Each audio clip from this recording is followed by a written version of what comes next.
Hey there, and welcome back to The Explainer. Have you ever paused right in the middle of your daily grind and just kind of wondered how we actually categorize all these economic activities we spend our lives doing? I mean, every single day, millions of us wake up and go to work, but strictly speaking, we're not all doing the exact same type of economic activity. Today, we're going to break down the strict, textbook definitions that organize our working world. We're putting the spotlight on two major titans of industry, profession and employment. Okay, let's dive into this. Here's our game plan for today. First, decoding the profession. Second, unpacking employment. Third, the ultimate career showdown. And finally, the big three compared. Section 1. Decoding the profession. Let's start with our first major path in the modern working world. You know, the one that takes years of dedication before you even see your very first client? Yep, I'm talking about the specialized professional. Now, if you're taking a board exam, you'll absolutely want to burn this definition into your memory. A profession is a part of economic activity in which a person uses special knowledge and skills to provide services and in return charges fees. I really want to put heavy emphasis on those crucial keywords right there: special knowledge and fees. You see, you can't just wake up one morning and decide to be a professional without the specialized training to back it up. And the money you make is specifically categorized as a fee for that distinct service. To really wrap our heads around this, we need to look at the features that frame the journey of a professional. According to the textbook, we evaluate a profession across these 7 specific categories: the aim of the work, the qualifications required, the monetary returns, the capital needed to start, the requirement of registration with a governing body, its non-transferability, which basically means you can't just hand your professional status to someone else, and finally, the specific nature of the work. So out of all those features we just listed, one really stands out as the ultimate gatekeeper. Why are qualifications absolutely necessary in a profession? Have you ever actually thought about why society demands so many certificates and degrees for these specific roles? Well, the answer is right here. Special education, training, and knowledge are an absolute must. You simply cannot guess your way through a profession. Take a doctor, for example. A doctor must have a medical degree before providing professional services. I mean, you definitely wouldn't want an amateur performing surgery on you, right? That rigorous training journey is exactly what separates a profession from other types of economic activities. Let's move to Section 2, unpacking employment, and see how this builds into our second major category of work. Because, let's face it, if you aren't spending years in specialized medical or law school, there's a very high chance you're going to participate in this next category. So, let's unpack it. Just look at how different this definition is. Employment is an economic activity in which one person appoints another person to do a job according to agreed terms and conditions.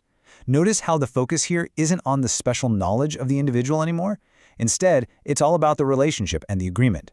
You have an employer who appoints and an employee who works, and they are bound together by those agreed terms and conditions. Check this out.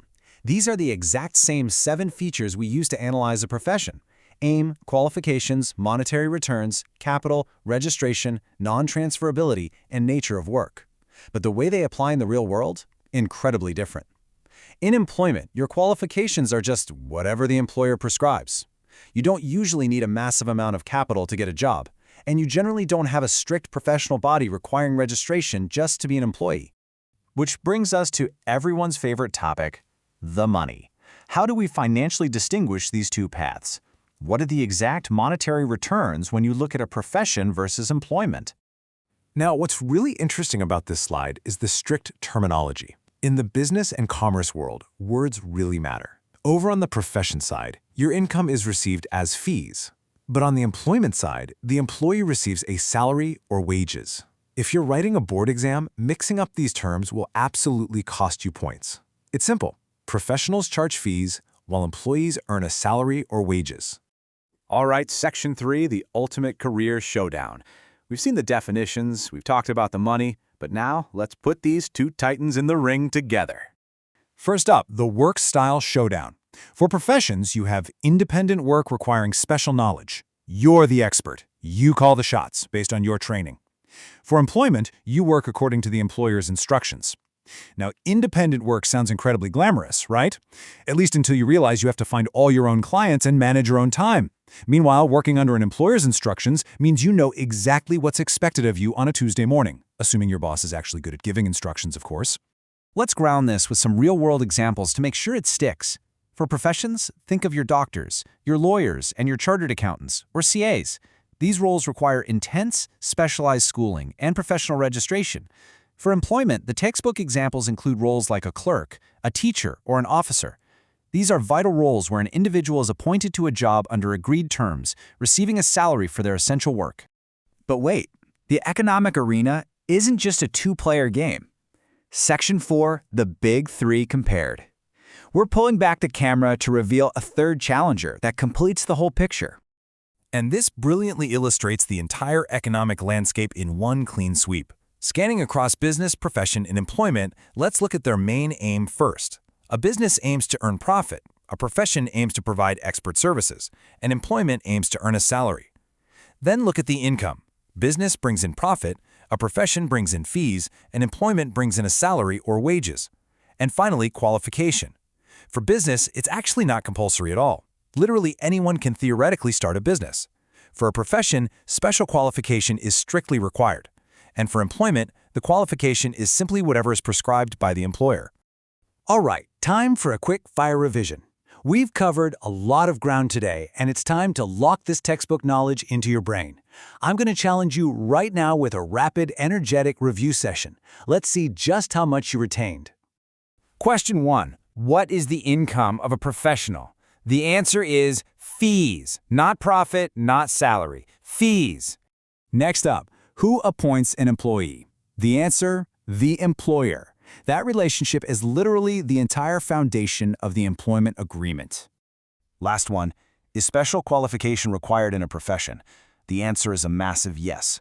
So, the crucial point is that professionals absolutely need specialized training, education, and knowledge to do what they do. You simply cannot separate a profession from its required qualifications.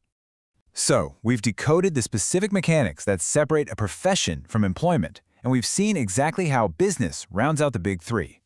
As you look at these paths, business, profession, or employment, which economic activity defines your future trajectory? It's a pretty big question to think about. Thank you so much for hanging out with me for this explainer. I really hope this breakdown has made these concepts crystal clear for you. I'll catch you in our next explainer, where we're going to take a deep dive into detailed business objectives. Until then, keep learning.